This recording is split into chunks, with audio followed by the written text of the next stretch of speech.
Have you ever misjudged someone for years and then found out you were completely wrong? I did. And it is the one thing in my life I am most ashamed of. My father-in-law, Robert, never said much. Sat in the corner at every family gathering. Nursed the same cup of tea for hours. Never laughed too loudly. Never pushed his opinions on anyone. Just watched quietly while everyone else filled the room. I always thought he was cold. Indifferent. The kind of man who was physically present but never really there.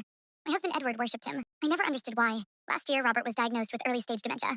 The family gathered every Sunday at his house. I went because Edward needed me there. Not because I wanted to be. One Sunday, I arrived early.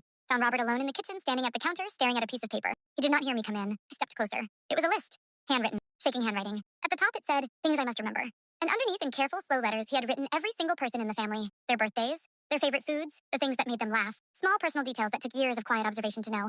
My name was on that list. Next to my name, he had written, likes her tea strong. Finds large gatherings hard. Braver than she looks. I stood in that kitchen completely unable to move. This man I had written off as cold and indifferent had spent years quietly paying attention to every single one of us. He was not distant. He was just storing everything carefully, loving everyone in the only language he knew. And now he was fighting every single day to hold on to it all before it disappeared. I put the kettle on, made him a cup of tea. Sat with him at that kitchen table for the first time in 10 years of knowing him. He looked at me and smiled. Strong, I said, pointing at his cup. Just how you like it. He wrapped both hands around it. You remembered, he said softly. I had not known until that moment, but I was never going to forget again.